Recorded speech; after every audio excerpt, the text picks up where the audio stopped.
Hello students, welcome back to अनून आइडियंस का अपना चैनल। तो आज हम मैथ्स 1 में पढ़ने जा रहे हैं वीक 5। तो देखो, वीक 5 में हमारे पास 4 मेजर टॉपिक्स हैं। First is horizontal and vertical test, second is exponential function, composite function and inverse function. ठीक है। तो इसके पहले वाले वीक्स में हमने फंक्शंस पढ़ी है ना। फर्स्ट वीक से ही हमने फंक्शंस पढ़ी है एंड देन उसके बाद हमने फंक्शन से एक स्टेप आगे क्वाड्रेटिक फंक्शन पढ़ा, देन अगेन पॉलिनॉमियल फंक्शंस पढ़े हैं ना। तो हमने टाइप्स तो अभी तक कंप्लीट कर लिए। अभी ये जो एक छोटा सा टाइप हो गया एक्सपोनेंशियल फंक्शन, एंड नेक्स्ट हमारे पास लॉगरिदमिक फंक्शन है। तो ये आखिरी कैटेगरीज हो गई फंक्शन में। तो ये कंप्लीट हो जाएगा तो हमारा पूरा का पूरा फंक्शन का जो पार्ट है वो ख़त्म हो जाएगा। तो वीक 6 तक मेजरली फंक्शंस ही हैं और हम फंक्शंस के बारे में ही सारी चीज़ें पढ़ते हैं। ठीक है। अब देखो, जो फर्स्ट टॉपिक है हमारा वो है हॉरिजॉन्टल एंड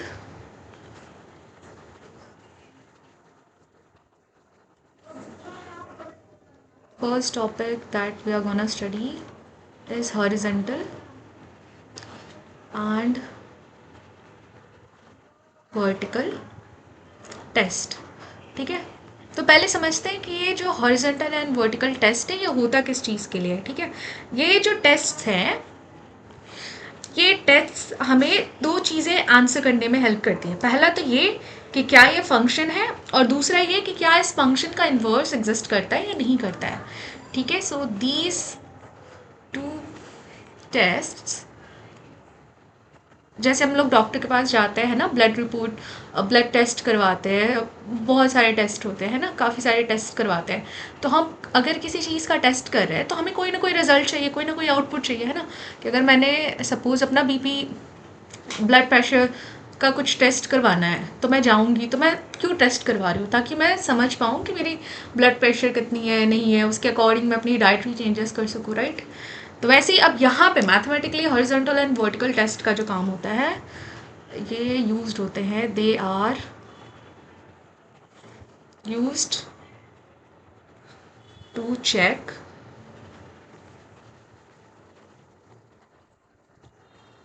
पहला कि is this a function,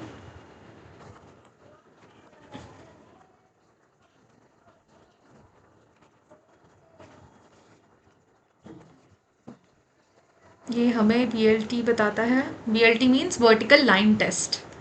and second है, डज दिस फंक्शन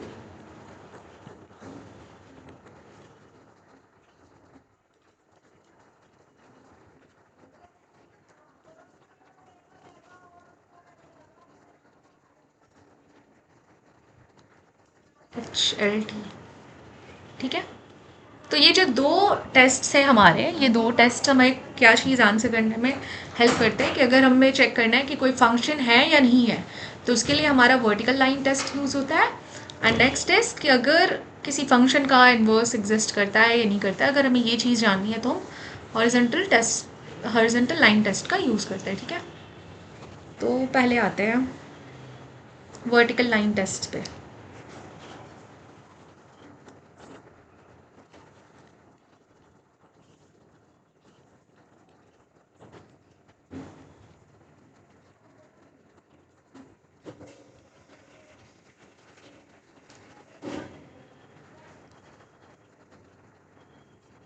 देखो, वर्टिकल लाइन टेस्ट क्या हो गया? वर्टिकल से हमें समझ में आ रहा है कि हम एक सीधी सी लाइन जो है ग्राफ पे ड्रॉ करेंगे। ठीक है।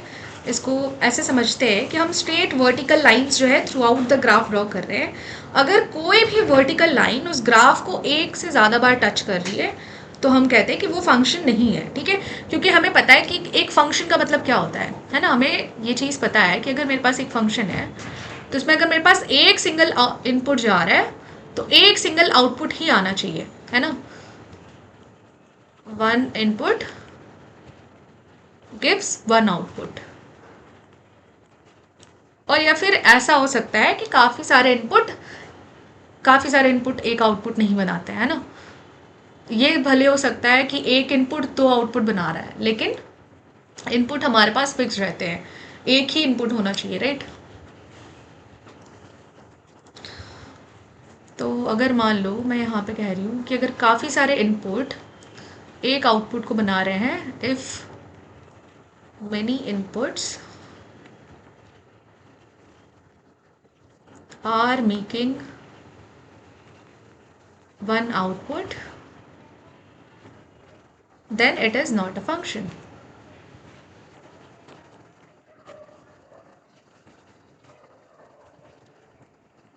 तो वर्टिकल लाइन टेस्ट में क्या करते हैं कि हम वर्टिकल लाइन ड्रॉ करते हैं, कोई भी हमारे पास ग्राफ है और उस ग्राफ में हम एक वर्टिकल लाइन ड्रॉ करेंगे। जैसे समझ लो मेरे पास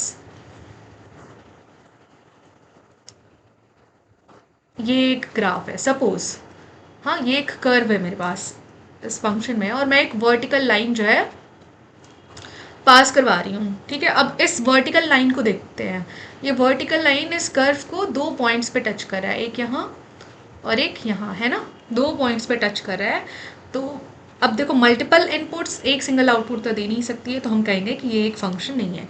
लेकिन अगर हमारे पास ऐसा ग्राफ होता और जो हमारी वर्टिकल लाइन है अगर सिर्फ एक पॉइंट पर टच कर रही है तो हम कह रहे होते कि ये एक फंक्शन है। तो वर्टिकल लाइन टेस्ट सिर्फ हम इसको चेक करने के लिए यूज़ करते हैं कि फंक्शन है या नहीं है, दैट्स इट, और कोई इसका काम नहीं है।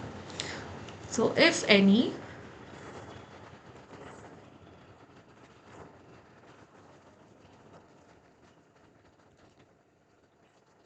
vertical line touches the graph more than once,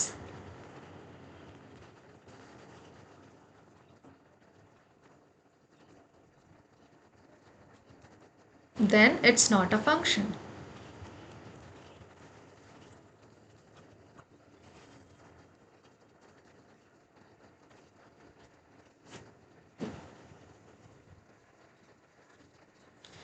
अच्छा, अब कैसे समझोगे कि ये इसके जो क्वेश्चंस आते हैं आपको ग्राफ गिवन रहेगा और आपको मैच करना रहेगा कि कौन सा हॉरिजॉन्टल टेस्ट से हम पास कर सकते हैं, किसमें हम वर्टिकल लाइन टेस्ट पास कर सकते हैं एंड सो ऑन। ठीक है, जैसे कि y equals to x square का ग्राफ, एक्स स्क्वायर हमें पता है कि स्ट्रेट पैराबोला का ग्राफ, एक्स स्क्वायर किसको लेते हैं हम, y equals to x square का मतलब हमें पता है कि एक पैराबोला का ग्राफ की बात हो रही है ना। तो पैराबोला में हमारे पास अब पैराबोला हमारे पास जो ग्राफ बनती है वो ऐसे बनती है। तो इसमें अगर हम वर्टिकल लाइन टेस्ट पास करेंगे तो हम कह सकते हैं कि हाँ ये एक पॉइंट पर टच कर रही है, दैट मीन्स ये एक फंक्शन है।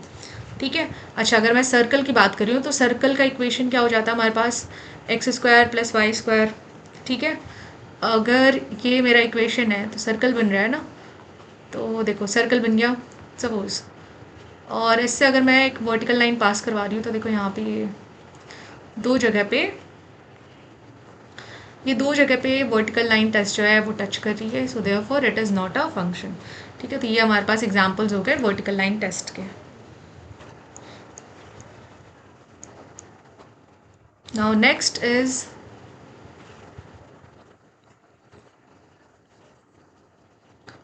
Horizontal line test. अब देखो हॉरिजॉन्टल लाइन टेस्ट बताता है कि एक फंक्शन का इन्वर्स एग्जिस्ट करता है या नहीं करता है। ठीक है, तो यहाँ पे हम क्या करेंगे, एक हॉरिजॉन्टल लाइन पास ऑन करेंगे एक ग्राफ से और चेक करेंगे अगर ग्राफ जो है एक से ज़्यादा टाइम्स जो है उस ग्राफ, वो जो लाइन है हमारी, अगर वो एक से ज़्यादा बार उस ग्राफ को कट करके जा रही है then the function does not have an inverse function. So if any horizontal line cuts the graph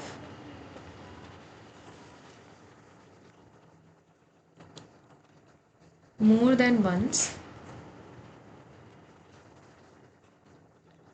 then the function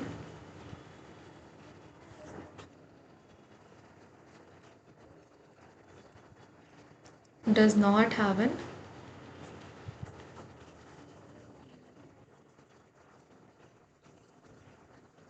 inverse function।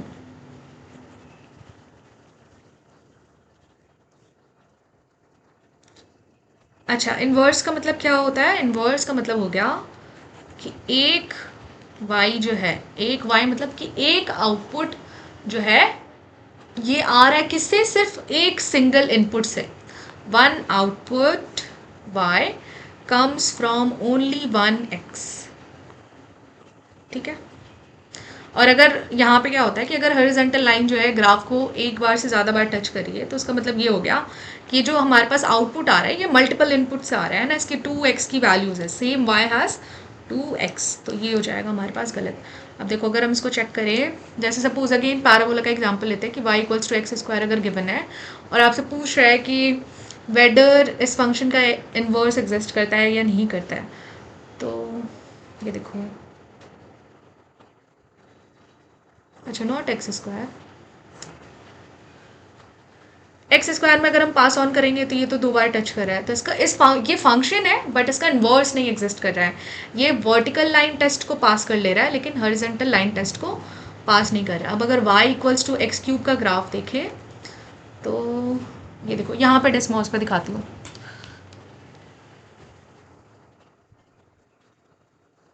देखो अगर हम एक्स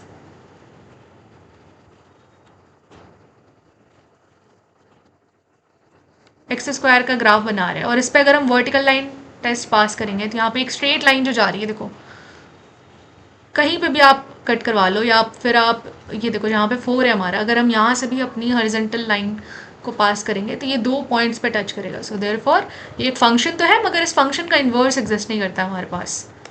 अच्छा नेक्स्ट इज, अब इन्वर्स को जो है हम आगे अभी और डिटेल में पढ़ेंगे, अभी के लिए बस इतना समझना है कि एग्जिस्ट करता है या नहीं करना है, करता है। अब यहाँ पे अगर हम लेते हैं x की पावर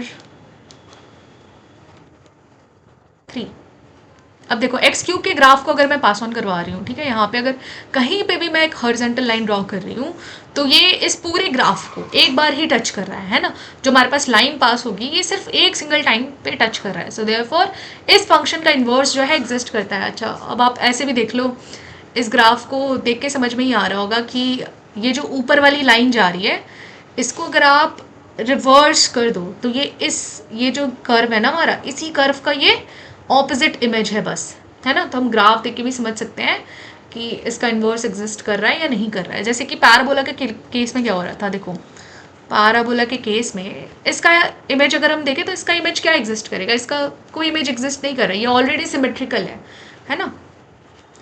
इसको भी हम और अच्छे से समझेंगे जब हम इन्वर्स पढ़ेंगे। अभी के लिए हमें बस इतना जानना है, टेस्ट्स के थ्रू इतना ही फाइंड आउट करना है कि कोई एक फंक्शन है या नहीं है और किसी का इन्वर्स एग्जिस्ट करता है या नहीं करता है। तो हमें क्या पता चला कि y equals to x cube के ग्राफ को हमारे पास, देखो ये ऐसा ग्राफ जाता है, अगर हम यहाँ से एक मिनट,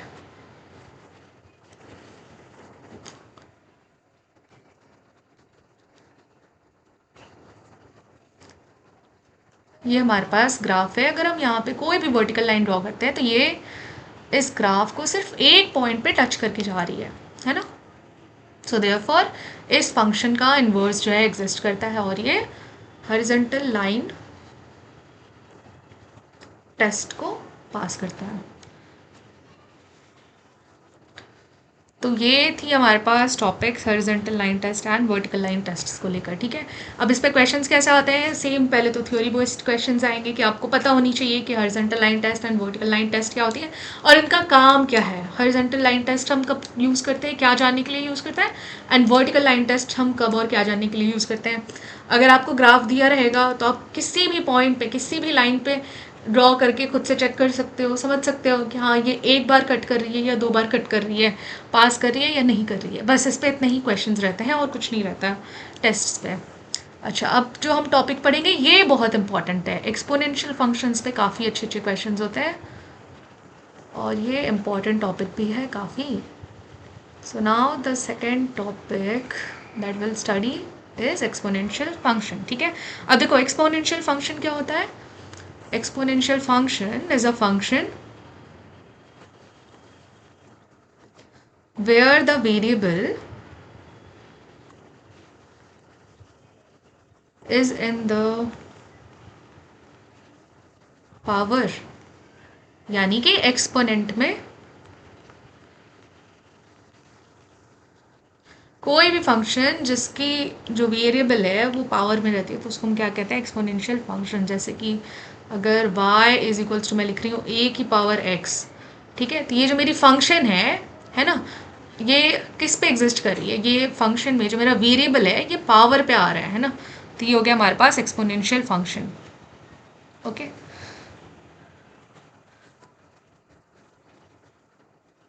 अब एक्सपोनेंशियल फंक्शन के ग्राफ्स को देखेंगे। अब इसको मैं विजुअलाइज करके दिखाती हूँ। देखो यहाँ पे अगर हम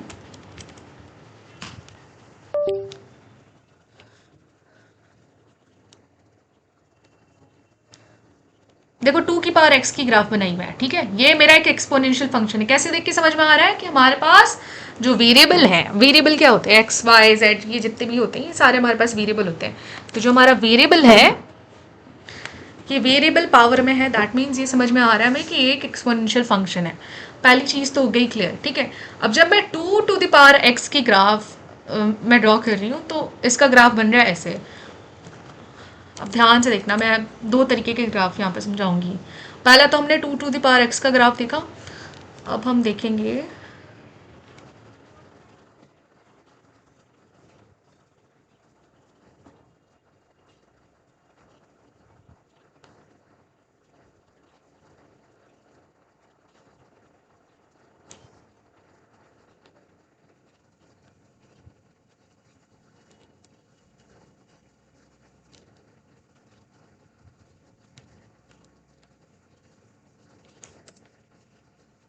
वेट वेट 1/2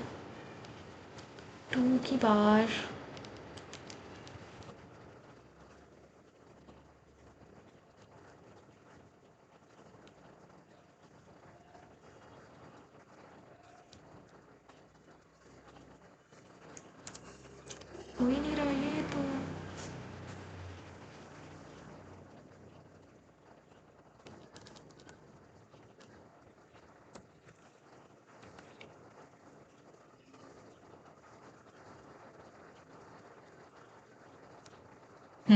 अब ये देखो,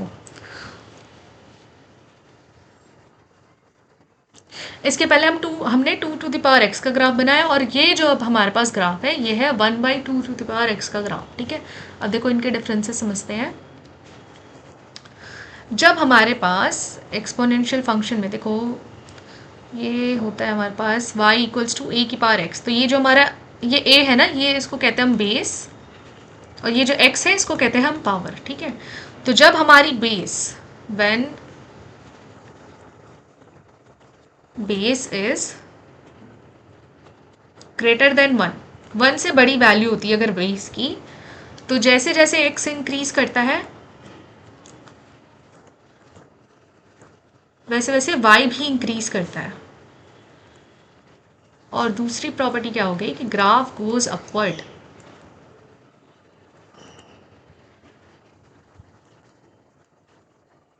यानी कि देखो यहाँ पे जब हम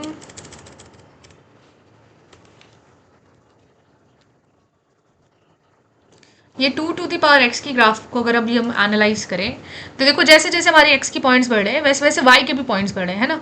x यहाँ पे मान लो 1 पे था तो y भी, ठीक है, y x 1 पे है तो y 2 पे है, x 2 पे है तो y हमारा 4 पे है, x 4 पे है, तो ये किसी ना किसी y पॉइंट पे जा रहा है। और जो हमारा ग्राफ है ये इंक्रीज कर रहा है, और इंक्रीज करके कहाँ तक जा रहा है, पॉजिटिव इन्फिनिटी की तरफ जा रहा है, ठीक है। अच्छा, अब ध्यान से समझना, आपके पास अगर एक्सपोनेंशियल फंक्शन आया और अगर आपसे पूछा जा रहा है कि क्या ये वर्टिकल लाइन टेस्ट को पास कर रहा है, तो आप यहाँ पे कहीं पे भी इस लाइन में कहीं पे भी आप एक वर्टिकल लाइन पसंद कर दो और आप देखोगे कि ये इस ग्राफ को एक सिंगल पॉइंट पर टच कर रहा है, दैट मीन्स कि ये वर्टिकल लाइन टेस्ट को पास कर रहा है, यानी कि ये एक फंक्शन है।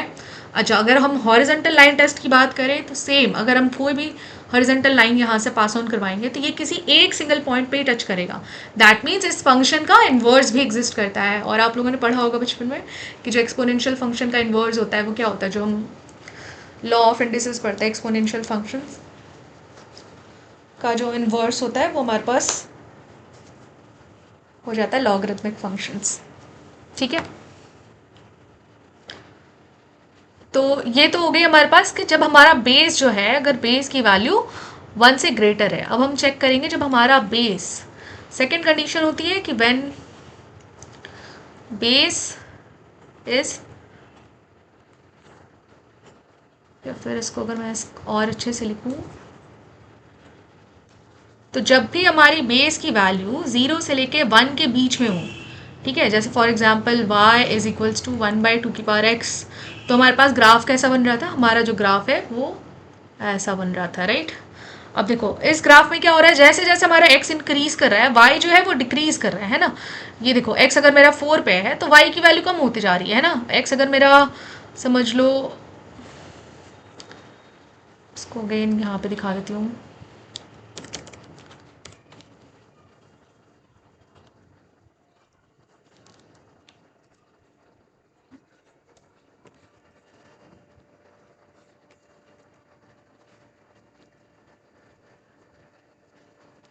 ये देखो जैसे जैसे मेरे x की पॉइंट्स बढ़ी है, देखो x की पावर 6 है, लेकिन y का क्या है, देखो y की वैल्यू तो 0 है, x अगर हम 8 ले रहे हैं तो y की अभी भी 0 है ना।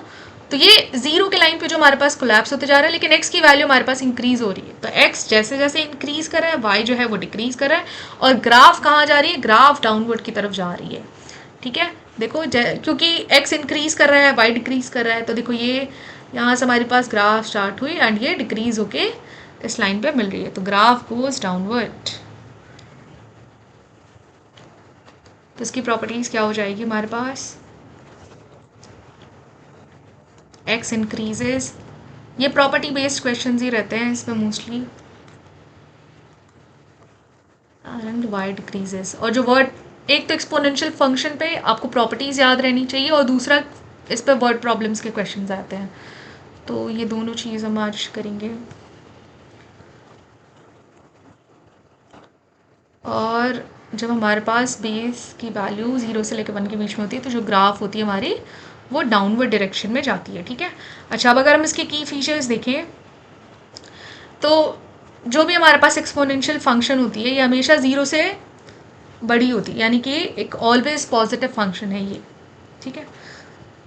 तो ये तो हो गया हमारे पास horizontal and vertical line test हमारा कंप्लीट हो गया, एंड एक्सपोनेंशियल फंक्शन जो है हमारा कंप्लीट हो गया, ठीक है। अब देखो एक चीज़, ये जो एक्सपोनेंशियल फंक्शन है इसके जो वर्ड प्रॉब्लम्स आते हैं वो डीके पे लेके आते हैं, ठीक है। इसको मैं रियल लाइफ सिनारियो से समझा रही हूँ। जैसे हम नया नया आईफोन लेते हैं, है ना, तो अब आईफोन हो गया, कार हो गया, तो इनकी वैल्यू क्या होती है, डिक्रीज़ होती है ना, जैसे जैसे टाइम बीतता है, जैसे जैसे पुराना होता रहता है, ये जो डिवाइसेस होती है इनकी वैल्यू जो है वो डिक्रीज़ होते रहती है, ठीक है। तो डिक्रीज़ जब मतलब ऐसा है कि पहले साल डिक्रीज़ हुआ, फिर उसके बाद वाले साल भी डिक्रीज़ हो रहा है, फिर उसके बाद वाले साल भी डिक्रीज़ हो रहा है, फिर उसके बाद वाले साल भी डिक्रीज़ हो रहा है, तो इसको हम डीके कहते हैं, ठीक है। तो ये एक्सपोनेंशियली डिक्रीज हो रहा होता है, या तो आप इसको एक्सपोनेंशियली डिक्रीज कह दो या तो आप डिके कह दो, एक ही चीज़ है ना। तो ये रियल लाइफ एग्जांपल में एक्सपोनेंट्स का कहाँ यूज़ होता है, ये ऐसी चीज़ों पे हमें अगर कैलकुलेट करना हो कि किसी चीज़ की वैल्यू कितनी ज़्यादा डिप्रिशिएट हो रही है ओवर द ईयर्स एक्सपोनेंशियली, जो हमें चेक करते हैं वो इस एक्सपोनेंशियल फंक्शंस के थ्रू ही चेक करते हैं। तो जो वर्ड प्रॉब्लम्स के क्वेश्चंस रहते हैं उसमें भी मेंशन्ड अगर है कि डिके का कोई क्वेश्चन है, decay means what, exponentially decrease, अगर कोई चीज़ हो रही है तो वहाँ पे हम एक्सपोनेंशियल फंक्शंस का यूज़ करते हैं, ठीक है। कैसे समझ में आता है कि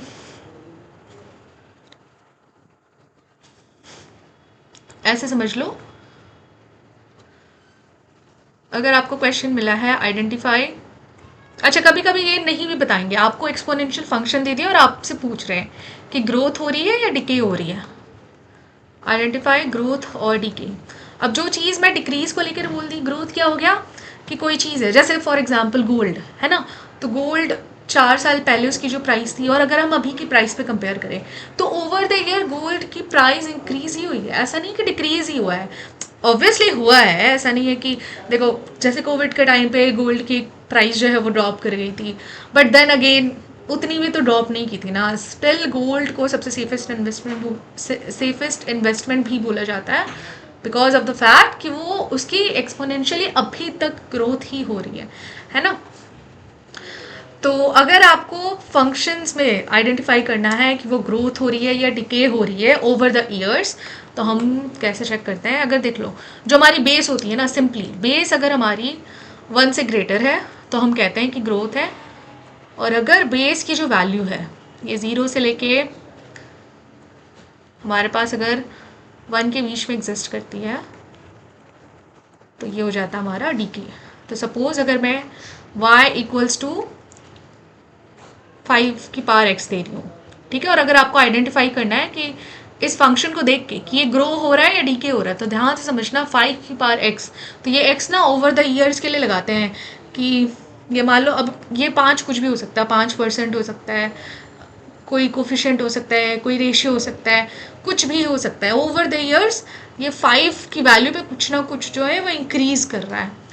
और अगर मैं लिख रही हूँ y इक्वल्स टू 0.3 की पावर x, तो ये क्या हो जाएगा, ये हो जाएगा हमारा डिके फंक्शन। ठीक है, इसको देख के हमें समझ में आ रहा है कि ये डिके हो रहा है, मतलब 0.3% या 0.3 अगेन रेशियो और वॉट एवर कोई भी क्वांटिटी मेंशन हो सकती है ओवर द ईयर्स, ये इतना डिक्रीज कर रहा है। ठीक है, कि मतलब 0.3% किसी चीज़ की जो वैल्यू है, अब अगर मैं कह रही हूँ कि 5 ईयर्स तक डिक्रीज कर रहा है, तो इसका हमारा एक्सपोनेंशियल फंक्शन जो है वो इसी तरीके से बनेगा ना। ये तो हो गया हमारा एक्सपोनेंशियल फंक्शन कंप्लीट। अभी थोड़ी देर में ही हम इसके सारे क्वेश्चंस भी करेंगे, तो अभी क्वेश्चंस को लेकर मत डरना। अब जो नेक्स्ट टॉपिक है हमारे पास वो है कॉम्पोजिट फंक्शंस। कॉम्पोजिट फंक्शंस, अब ये बड़ा मज़ेदार टॉपिक है और ये बहुत ईजी है, बहुत ईजी है। पता नहीं कैसे स्टूडेंट्स को ये मुश्किल लगता है किसी किसी को, लेकिन ये बहुत ईजी है। अगर आप एक बार इसको सॉल्व करना सीख गए ना, तो फिर ये चुटकियों में सॉल्व हो जाएगा, कुछ नहीं रहता है। कॉम्पोजिट फंक्शन ऐसे समझो, अभी तक हमने पढ़ा है कि फंक्शन में हमारे पास ये एफ एक्स है मेरा फंक्शन, तो जो मेरी इनपुट होगी वो क्या होगी स्टूडेंट्स, ये एक्स ही मेरी इनपुट हुई है ना, और ये फंक्शन में जाती है तो हमारे पास एक सिंबल एक आउटपुट आता है, राइट। अभी तक हमने ये पढ़ा है। कॉम्पोजिट फंक्शन हो गया कि आप एक फंक्शन के अंदर दूसरा फंक्शन डाल रहे हो एज एन इनपुट, मतलब एक बक्से के अंदर आप दूसरा बक्सा डाल रहे हो। It's as simple as that. ठीक है, अब मतलब कॉम्पोजिट फंक्शन में हो गया कि ये जो हमारा फंक्शन है इसमें आप एक न्यू फंक्शन जी एक्स इसको एज एन इनपुट यूज कर रहे हो इंस्टेड ऑफ एक्स। ठीक है, देखो इसको एग्जाम्पल से समझते हैं। जो हमारे पास नोटेशन होती है वो हो जाती है f o g x equals to f g x. इसका कहने का मतलब क्या हो गया, अभी तक हम फंक्शंस ऐसे लिख रहे थे एफ एक्स, लेकिन अब हम यहाँ पे इनपुट पे एक्स की जगह पे क्या यूज़ कर रहे हैं, जी एक्स। हमारे पास फंक्शन सेम है, एफ ही है, लेकिन अब हमारा इनपुट एक्स के बदले में क्या यूज़ हो रहा है, जी एक्स यूज़ हो रहा है। जैसे फॉर एग्जाम्पल अगर हमारे पास क्वेश्चन है f x is equals to x square and g x is equals to x plus 3। ठीक है, और हमसे अगर पूछा है कि फाइंड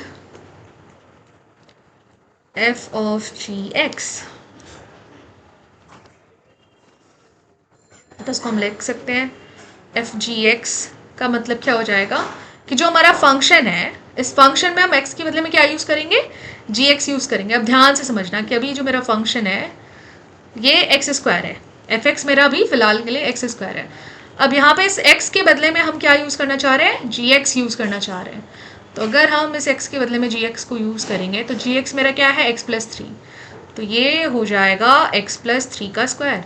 जब मेरा इनपुट x है तो मेरे पास जो फंक्शन है वो एक्स स्क्वायर बन रहा है।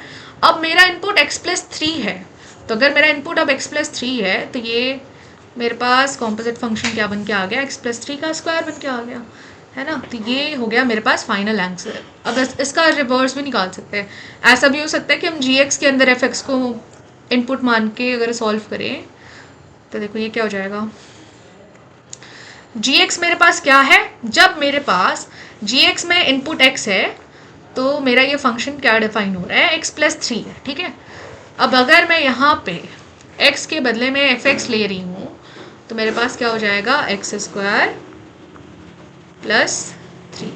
आई होप कि अच्छे से समझ में आ गया। यहाँ पे x के बजाय हमारा एफ एक्स जो है वो इनपुट में आ गया, तो ये हो गया एक्स स्क्वायर प्लस 3। ठीक है, और ये दोनों के दोनों हमारे पास डिफरेंट आंसर्स होते हैं।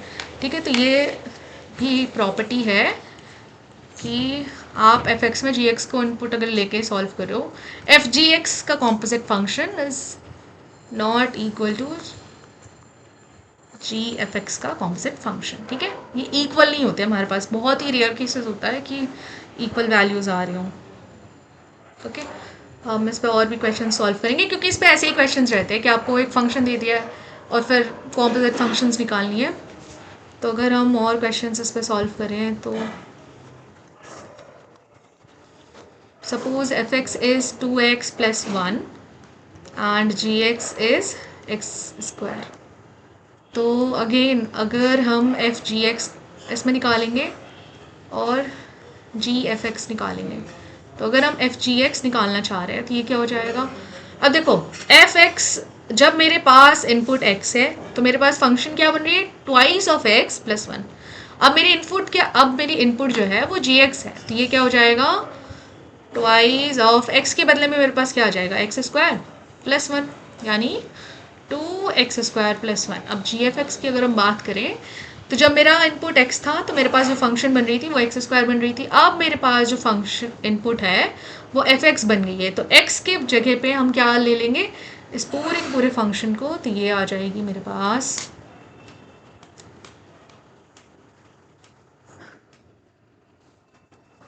इसको ऐसे समझते हैं कि जी ऑफ एफ एक्स क्या है मेरे पास, 2x + 1। तो इसको अगर हम x² की जगह पे लेंगे तो ये आ गया मेरे पास 2x + 1 का whole square.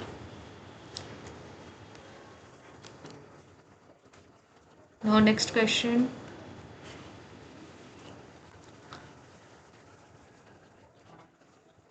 if f(x) is √x and gx is x + 4, ठीक है, we have to find f g x, ठीक है।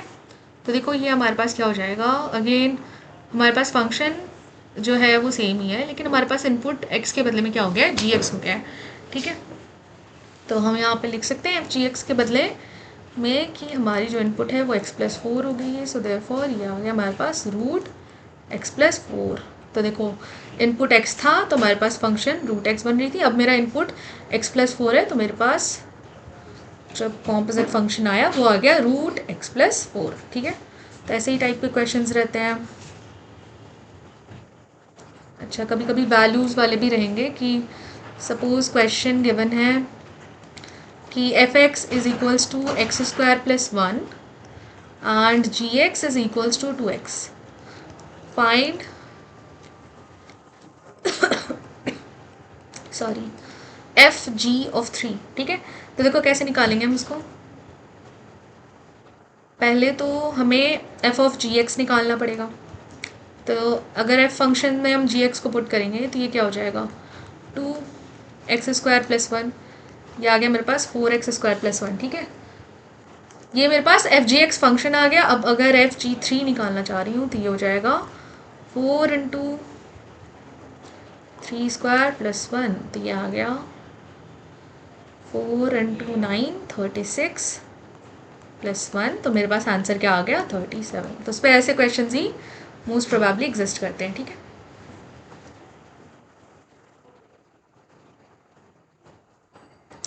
नाउ अब जो हमारे पास लास्ट टॉपिक बची है वो है inverse functions.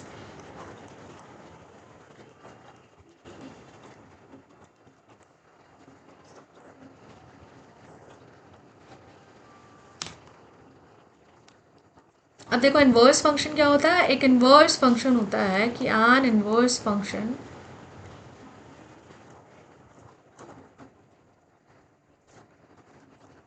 undoes what the original function does।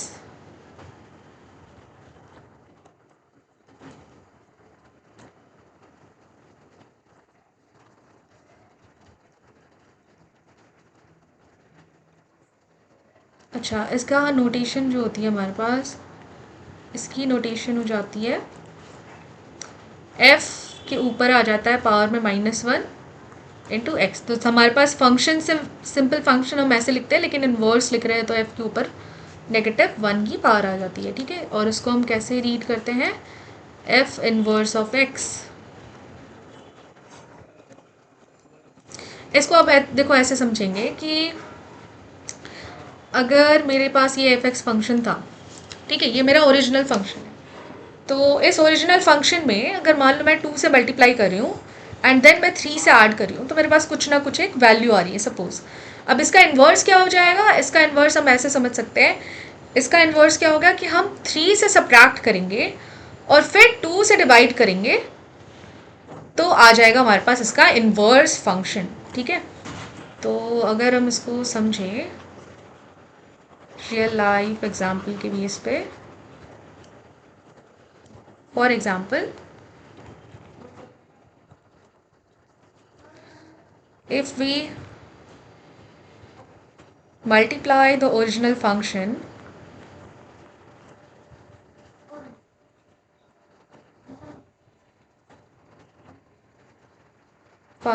by 2 and then add 3, in inverse case we will subtract 3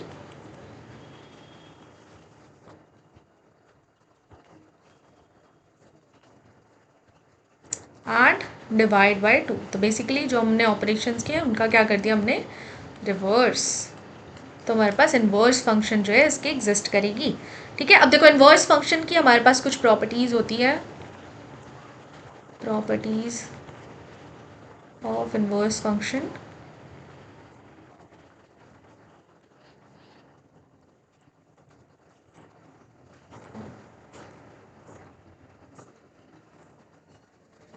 तो देखो इफ फंक्शंस आर इन्वर्स, अगर इन्वर्स है then only, if functions are inverse, तो आप किसी फंक्शन का कॉम्पोजिट फंक्शन में उसका इन्वर्स ले रहे हो तो जो उसकी वैल्यू आएगी वो x के बराबर होगी। ठीक है, और इसी का आप वाइस वर्सा ले लो कि किसी इन्वर्स में अगर हम इनपुट जो है ओरिजिनल फंक्शन को ले रहे हैं तो उसका भी हमारे पास आउटपुट क्या आ जाएगा, x। ठीक है, ये एक दूसरे को कैंसिल आउट कर देते हैं। तो ग्राफिकली अगर हम समझिए तो सपोज मेरे पास अगर एक ग्राफ है वो ऐसे जा रही है, एक कर्व ऐसे बन रहा है, तो उसका इन्वर्स एग्जिस्ट करता है, यानी कि इसकी मिरर इमेज जो है वो एग्जिस्ट करनी चाहिए। तो देखो इसका मिरर इमेज हमारे पास क्या हो जाएगा, ये। ठीक है, तो एक फंक्शन और उसकी जो इन्वर्स होती है उसकी मिरर इमेजेस होती है अक्रॉस द लाइन। ऐसे ग्राफ्स हो गए, या फिर अगर मान लो मैं कर्व ही ड्रॉ कर रही हूँ, तो कर्व अगर मेरी ऐसे जा रही है, ठीक है, तो इसका इन्वर्स हम कह सकते हैं कि एग्जिस्ट कर रहा है जब इसका मिरर इमेज भी सेम ग्राफ पे एग्जिस्ट करे। ठीक है, ये एग्जिस्ट कर सकता है, तो इस केस में कहते हैं हम कि इन्वर्स जो है हमारी एग्जिस्ट कर रही है। तो function and its inverse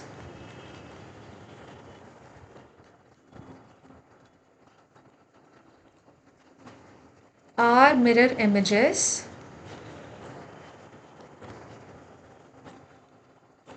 across the line।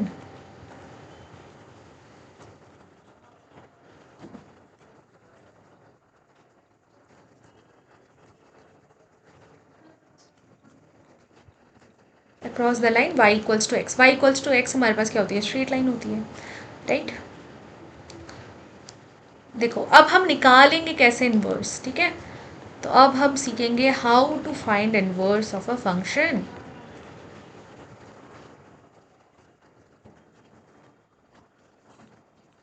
तो देखो इन्वर्स कैसे निकालेंगे, सपोज कि हमें क्वेश्चन दे दिया है f x equals to 2x+3।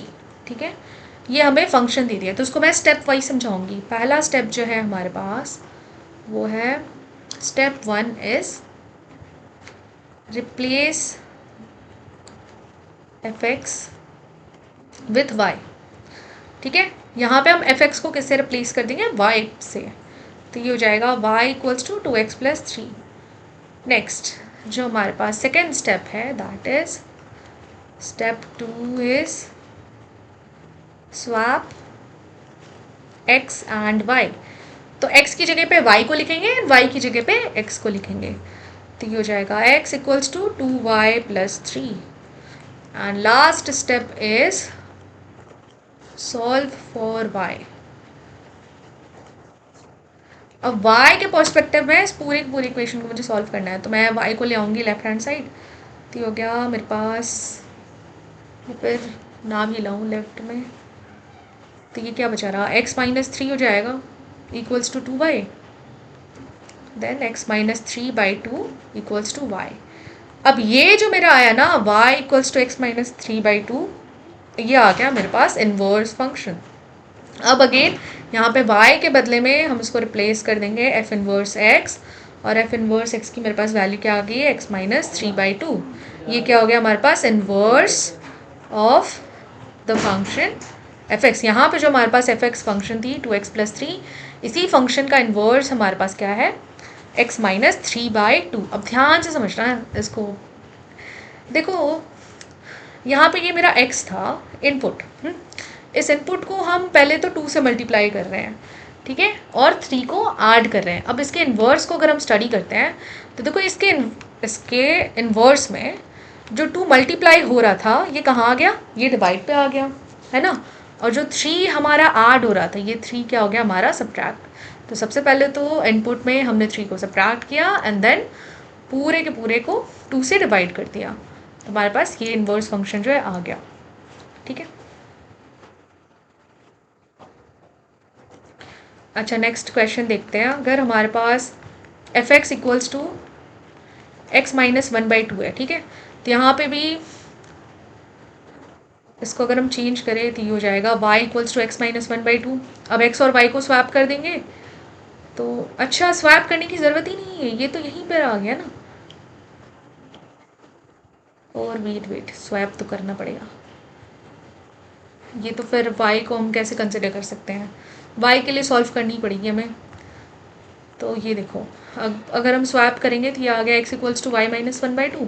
अब इसके लिए सॉल्व करेंगे तो ये हो जाएगा 2x plus 1 equals to Y. अब ध्यान से समझना, यहाँ पे जो ओरिजिनल फंक्शन थी, ओरिजिनल फंक्शन में हम x से 1 को सब्ट्रैक्ट कर रहे थे और 2 से डिवाइड कर रहे थे, लेकिन जो हमारे पास इन्वर्स फंक्शन आई है, इन्वर्स फंक्शन में हम अपने इनपुट से क्या कर रहे हैं, 2 को मल्टीप्लाई कर रहे हैं और 1 को ऐड कर रहे हैं।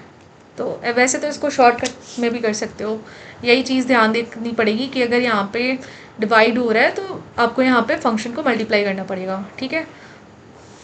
आप पहले तो इनपुट के साथ मल्टीप्लाई करोगे एंड देन अगर 1 सब्ट्रैक्ट हो रहा है तो 1 को ऐड करना पड़ेगा। बट मैं कहूँगी कि शॉर्टकट मेथड से मत जाना, ये जो मैंने 3 स्टेप्स लिखवाए हैं इन 3 स्टेप्स का फॉलो करके इन्वर्स फंक्शन निकालना, क्योंकि छोटी छोटी माइनर मिस्टेक्स भी हो जाती हैं कभी कभी, ठीक है। एक क्वेश्चन जो आप लोग खुद से सॉल्व कर सकते हो दैट इज़ कि अगर एफ एक्स की जो हमारे पास फंक्शन है ये अगर 3x प्लस 5 है और हमसे पूछा है कि फाइंड एफ इन्वर्स 11, तो क्या करना पड़ेगा, पहले तो आपको एफ इन्वर्स एक्स फंक्शन निकालनी पड़ेगी, और अगर मान लो ऐसी जो आपकी फंक्शन आ गई यहाँ पे एक्स की जगह पे इनपुट क्या लिख लोगे 11, तो आपके पास आंसर जो है वो आ जाएगा, ठीक है। चलो इसको सॉल्व कर ही लेते हैं।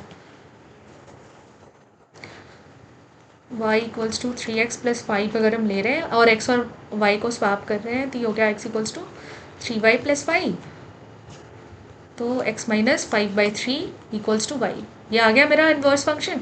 अब यहाँ पे 11 अगर हम पुट कर रहे हैं तो ये आ गया 11 minus 5/3 equals to y, so therefore f inverse 11 की जो वैल्यू आई है वो आ गई हमारे पास 2, ठीक है। तो आई होप कि ये समझ में आया होगा कि हमने इन्वर्स फंक्शन कैसे निकालना था। अब देखो अब हमारे पास क्वेश्चंस जो है वो स्टार्ट हो रही हैं, ठीक है। अच्छा नहीं, क्वेश्चंस के पहले इसका डोमेन और रेंज का भी बात कर लेते हैं। पहले तो ये समझते हैं कि इन्वर्स कहाँ पे एग्जिस्ट करती है, जब हमारे पास हॉरिजॉन्टल लाइन टेस्ट को अगर पास करें तो वहाँ पे फंक्शंस में इन्वर्स एग्जिस्ट कर रहा है, अगर हम ग्राफिकल मेथड की बात कर रहे हैं तो, ठीक है। नेक्स्ट इज़ ये प्रॉपर्टीज़ में आती है, तो मैं यहाँ पे पॉइंट को लिख दे रही हूँ कि जो डोमेन होती है एफ की, domain of f is equals to range of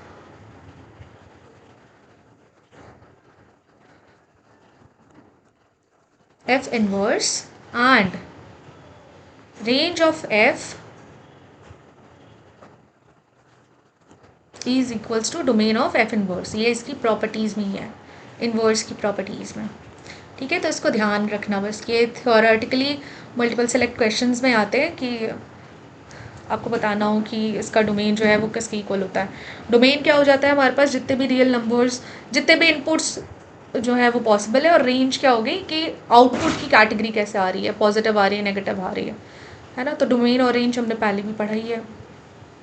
अब आ जाओ, अब देखो, अब हम करेंगे क्वेश्चंस।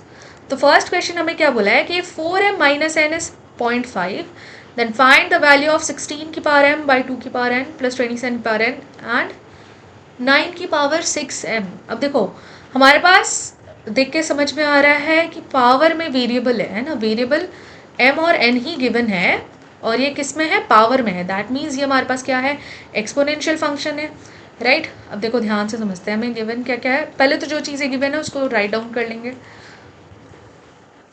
और हमें इसकी वैल्यू फाइंड आउट करनी है। 16 की पावर m बाय 2 की पावर n प्लस 27 की पावर n बाय 9 की पावर 6m, ठीक है।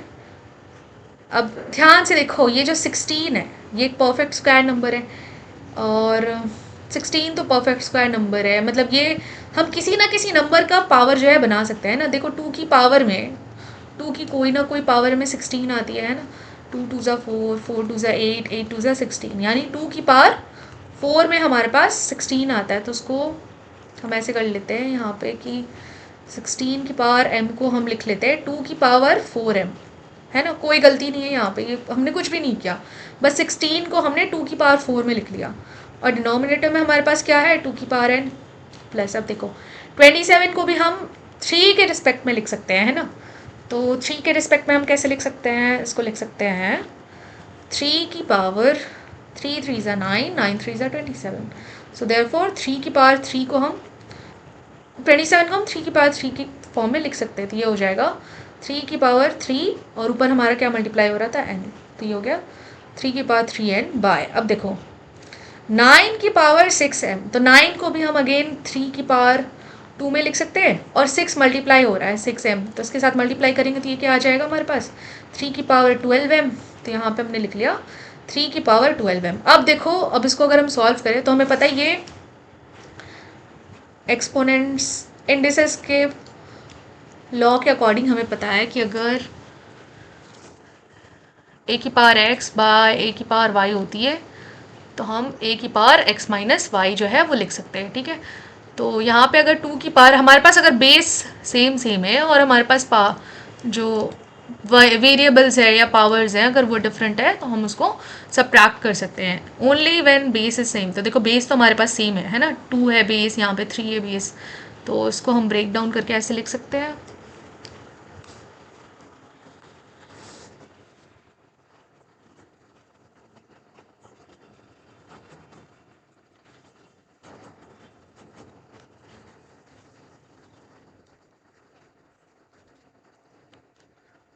टू की पावर 4m माइनस एन, है ना, प्लस 3 की पावर 3n माइनस 12m, ठीक है। अब देखो यहाँ पे 2 की पावर 4 माइनस एम, हमें क्वेश्चन में ऑलरेडी गिवन है कि 4m माइनस एन किसके इक्वल है, 0.5 के इक्वल है। तो 2 की पावर हम क्या ले लेंगे, 0.5 प्लस 3 की पावर। अब देखो यहाँ पे 3 जो है हम इसको कॉमन लेते हैं अगर, तो ये हो गया n माइनस 4m। तो सिंपली इसको हम क्या लिख सकते हैं, 2 की पावर 0.5 प्लस 3 की पावर, अब 3 को n माइनस 4m मतलब क्या, इसका ऑपोजिट, तो इसका ऑपोजिट अगर हम लेंगे तो ये हो जाएगा माइनस 0.5, है ना। तो अगर हम इसको माइनस 0.5 से मल्टीप्लाई कर रहे हैं तो बस अब इसको कुछ नहीं करना है, कैलकुलेटर पे जाना है, इसकी वैल्यू जो है उसको लिखनी है तो सिंपली हमारे पास आंसर जो है वो आ जाएगा, ठीक है। अब ये 3 जो है 0.5 से मल्टीप्लाई हो रहा था, ये आ जाएगा माइनस 1.5, तो इसका जो आंसर आएगा वो आएगा हमारे पास 1.606 अप्रॉक्सीमेटली, ये आ जाएगा इसका हमारे पास आंसर, ठीक है। तो यहाँ तक तो बिल्कुल इजी था। अब इसको कुछ नहीं करना, जाके कैलकुलेटर में 2 की पावर पे आप 0.5 डाल दो एंड 3 की पावर पे 3 इंटू माइनस 0.5 डाल दो, तो आपके पास ये वैल्यू जो है वो आ जाएगी, ठीक है। अब देखो नेक्स्ट क्वेश्चन है कि half life of an element is the time required for half of a given sample of a radioactive element to change to another element. The rate of change of concentration is calculated by formula this, where gamma is the half life of the material and A0 is the initial concentration of the radioactive element in the given sample. AT is the concentration of the radioactive element in the sample after time t. If radium has a half-life of 1400 years and the initial concentration of radium in a sample was 100%, then calculate the percentage of radium in that sample after 4200 years. अब ध्यान से समझना, यहाँ पे पहले तो उसकी property बता दी गई है कि टाइम के अकॉर्डिंग ये रेडियो एक्टिव एलिमेंट जो है उसमें कितना चेंज आ रहा है नहीं आ रहा है. समझने की चीज़ ये है कि हम ये ले रहे हैं कि एक रेडियम की जो हाफ लाइफ होती है वो 1400 साल की होती है और इनिशियल में उसकी जो कंसनट्रेशन है वो 100% है. तो 4200 साल के बाद वो कितना बचा रहेगा? क्या अब रेडियम है, रेडियो एक्टिव एलिमेंट है, तो वो फैलेगा, है ना, वो डिक्रीज करेगा. सो आफ्टर 4200 ईयर्स वो कितना ज़्यादा डिक्रीज करेगा या वो कितने परसेंटेज में रहेगा, ये चीज़ हमें कैलकुलेट करनी है. ठीक है, तो यहाँ पे डीके की बात जो है हमें समझ में आ रही है कि यहाँ पे एक्सपोनेंशियली डिक्रीज हो रहा है. दैट मीन्स डीके की प्रॉपर्टी यहाँ पे हमें समझ में आ रही है. तो ए टी हमें क्या गिवन है? Rate of change of concentration is calculated by formula this. तो ए टी क्वेश्चन में हमें गिवन है A0 into हाफ की पावर T बाय गामा.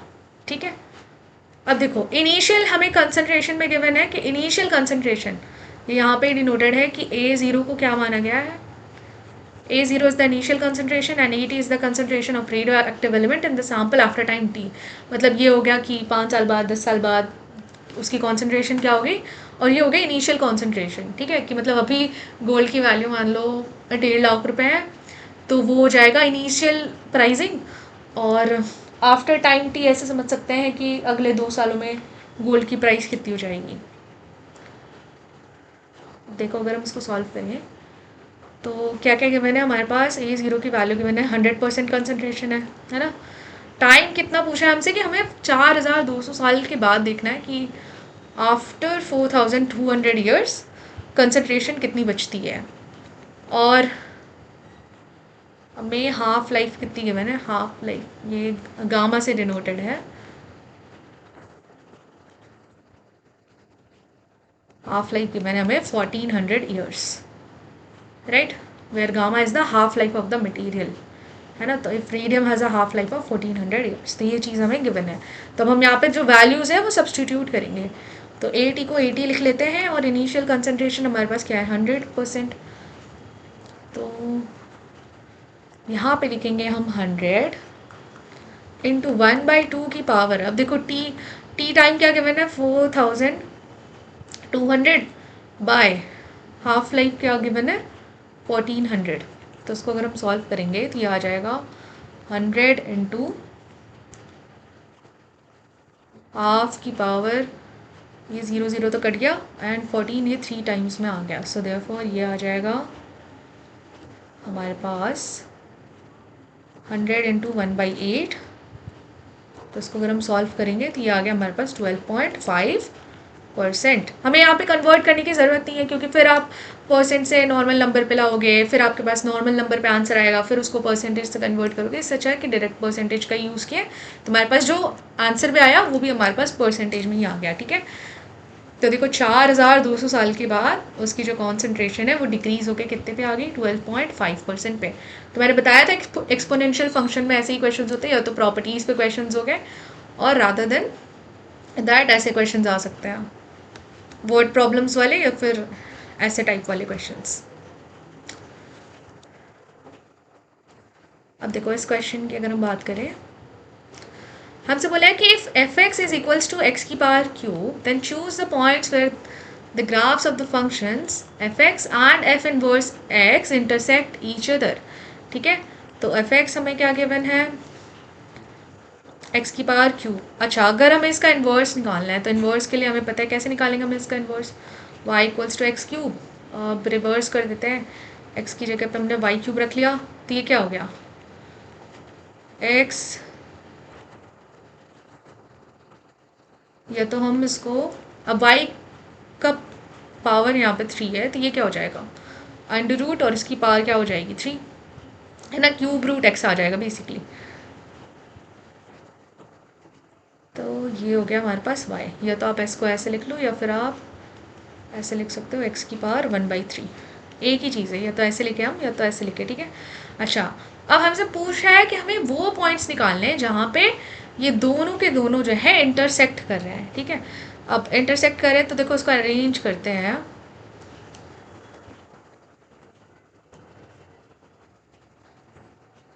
किसी भी फंक्शन का जो ग्राफ होता है, graph of a function and it's inverse, और जो उसका इनवर्स होता है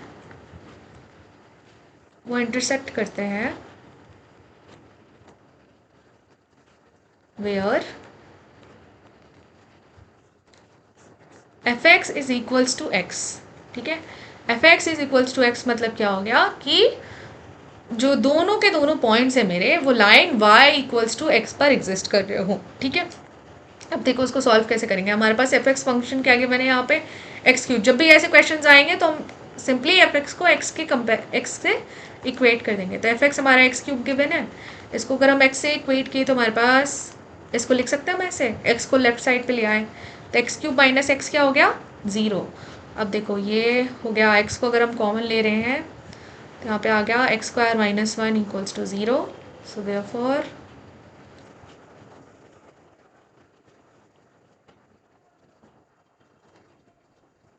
ये हो जाएगा हमारे पास x इंटू, अब देखो ये a square minus b square के फॉर्म में है तो हम x plus 1 into x minus 1 लिख सकते हैं इक्वल्स टू 0। सो x की क्या क्या पॉइंट्स आ गई, x की वैल्यू आ गई 0, x की वैल्यू आ गई 1 एंड x की वैल्यू आ गई -1, ठीक है। तो अब अगर हम चेक करें, हमें पता है कि y जो है वो x के इक्वल होना चाहिए, ये कंडीशन है, ठीक है। ये पूछना मत कि यहाँ पे y इक्वल्स टू एक्स कैसे लिखा हमने। अगर दोनों point y equals to x वाली लाइन पे एग्जिस्ट कर रहे हैं तभी हम कह सकते हैं कि ये दोनों एक दूसरे को इंटरसेक्ट कर रहे हैं, ठीक है। तो y जो है हमारा x के बराबर है, तो देखो x अगर 0 है तो y भी क्या होना चाहिए, 0। तो ये वाला पॉइंट हमारा करेक्ट हो गया। x अगर 1 है तो y भी हमारा क्या होना चाहिए, 1 होना चाहिए। एंड x अगर -1 है तो y भी हमारा क्या होना चाहिए, -1 जो है वो होना चाहिए, ठीक है।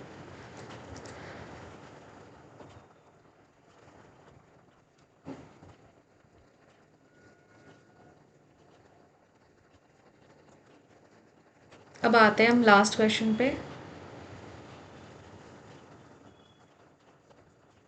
देखो लास्ट क्वेश्चन में बोला है, in a survey the population growth in an area can be predicted according to the equation this. तो इक्वेशन दे दी गई है alpha t is equals to alpha 0 into 1 plus t by 100 की power t, where d is the percentage growth rate of population per year and t is the time since the initial population count A0 was taken. If in 2016 the population of Adyar was 24,000 and the population growth rate is 8% per year, then what will be the approximate population of Adyar in 2021, जहाँ पे t is equals to 0 corresponds to 2016, तो t equals to 1 corresponds to 2017। तो हम t equals to 21 के लिए क्या करेंगे, t equals to 21 के लिए हम ले सकते हैं 16। तो 16 के लिए अगर हम 0 कंसिडर करें तो ऐसे लिख लो, 17 के लिए 1, 18 के लिए 2, तो 21 के लिए टाइम क्या हो गया हमारे पास 5, है ना। ये सिंपली 2016 को 2021 से सब्ट्रैक्ट कर देंगे, राइट। तो देखो क्या क्या गिवन है, इनिशियल पॉपुलेशन अल्फा 0 हमारे पास देखो है ना, ये गिवन है अल्फा 0 वॉज टेकन, और ये हमें इनिशियल पॉपुलेशन गिवन है 24,000। नेक्स्ट ग्रोथ रेट, डी की वैल्यू क्या गिवन है हमारे पास 8%, और टी हमने फाइंड आउट कर लिया, हमें 2021 में निकालना है तो टी क्या हो जाएगा 2016 टू 2021, तो टी को ले रहे हैं हम 5। तो अब हमें यहाँ पे वैल्यूज जो है सब्सटीट्यूट करेंगे, तो alpha t equals to, again equation लिख लेते हैं, अल्फा 0 प्लस अच्छा इंटू 1 प्लस डी बाय 100 की पावर टी। तो अगर हम यहाँ पे वैल्यूज़ लिख रहे हैं तो ये आ जाएगा 24,000 इंटू 1 प्लस डी, हमारा 8% गिवन है, सी आ गया 8/100 और t क्या हो गया 5। तो देखो अगर हम इसको सॉल्व करते हैं तो ये आ जाएगा 24,000 इंटू, अब देखो ये 8 को हम 0.8 लिख सकते हैं ना, है ना, 0.08 एक्चुअली, और अगर हम इसको 1 से ऐड करेंगे तो हमारे पास आ गया 1.08 की पावर 5। अब इसको सिंपली सॉल्व कर लेना है कैलकुलेटर का यूज़ करके, तो हमारे पास जो वैल्यू आएगी वो समवेयर आएगी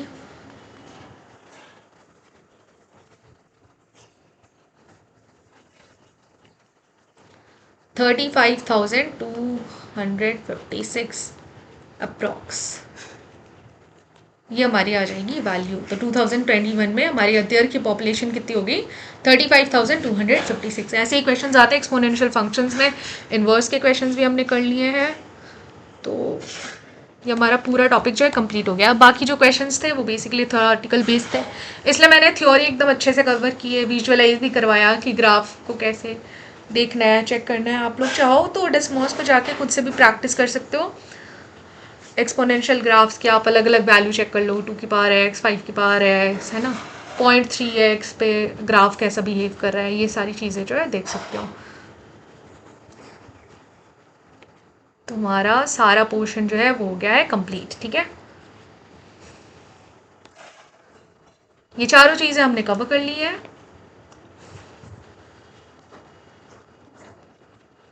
तो अब आप क्वेश्चन प्रैक्टिस कर सकते हो, और अगर आपको कोई भी डाउट हो तो आप कमेंट्स में पूछ सकते हो। That's it for today, thank you students. और आप लोग चाहो तो हमारी पीड बैचेस भी ज्वाइन कर सकते हो, जिसमें और भी डिटेल्ड एंड एक्सप्लेन्ड वे में सारी चीज़ें समझाई जाती है और क्वेश्चन भी काफ़ी सारे प्रैक्टिस करवाए जाते हैं। So yeah, thank you so much and bye bye.